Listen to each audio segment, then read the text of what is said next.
नमस्कार मित्रों, मैं हूँ दिल्ली से एस्ट्रो पूजा। और आज मैं पढ़ने वाले स्टूडेंट्स के लिए फिर से एक नया टॉपिक लेके आई हूँ। देखिए, बहुत सारे लोग ये भी क्वेश्चन पूछते हैं कि हमारी कुंडली में 3 से 4 ग्रह नीच के क्यों है।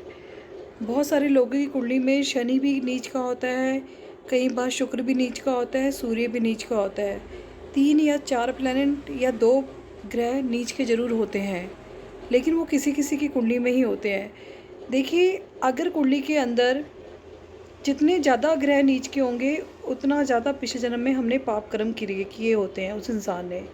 जिस जातक की कुंडली में, मान लीजिए किसी की कुंडली में शुक्र भी नीच का है, सूर्य भी नीच का है, सैटर्न भी नीच का है, मंगल भी नीच का है, इसका मतलब पिछले जन्म में उन्होंने बहुत ज़्यादा पाप कर्म किए हैं, जिसकी वजह से उनके 4 से 5 ग्रह नीच के हो गए हैं। अगर किसी इंसान का एक ग्रह नीच का है तो भी पाप कर्म किए होते हैं पिछले जन्म में।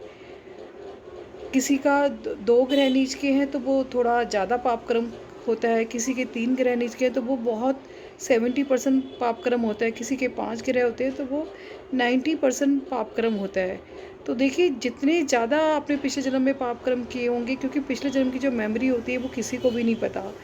और पिछले जन्म की जो मेमोरी है वो कोई भी ये जान नहीं पाता कि वो पिछले जन्म में क्या करके आया है। लेकिन जब इंसान कुंडली को सीख जाता है तो वो सोचता है कि मेरे इतने सारे ग्रह नीच के क्यों हैं। तो नीच के ग्रहों से आप ये अंदाज़ा लगा सकते हैं कि आपने पिछले जन्म में कोई बहुत ही ज़्यादा एक बड़ा पाप कर्म किया है, इसी वजह से ये ग्रह आपको नीच के मिले हैं। और जब उन नीच के ग्रहों की महादशा आती है तो वो जो इंसान होता है, या तो उसके अंदर नीचता आ जाती है, या फिर उस नीच ग्रह की दशा में उसके काम खराब होने लग जाते हैं, जीवन में तनाव हो जाता है।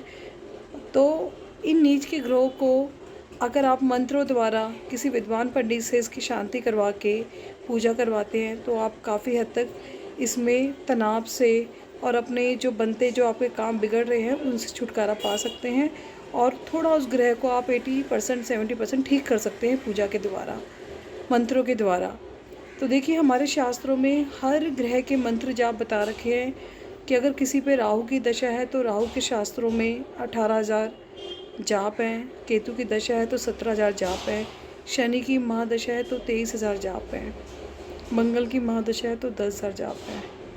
तो देखिए, इन ग्रहों का जाप करवाने के बाद आप अपने जीवन में काफ़ी ज़्यादा इन ग्रहों की जो ऊर्जा आपके ऊपर आ रही है, इसको नेगेटिव ऊर्जा को पॉजिटिव ऊर्जा में बदल के आप इनसे काफ़ी हद तक लाभ पा सकते हैं मंत्र द्वारा।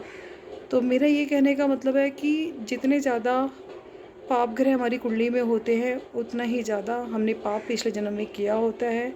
तो जो पढ़ने वाले स्टूडेंट्स हैं, अगर वो किसी की कुंडली देखते हैं, रिसर्च करते हैं, तो ये ज़रूर देख लीजिएगा कि सामने वाले की कुंडली में कितने ज़्यादा जो ग्रह हैं वो नीच के बैठे हैं।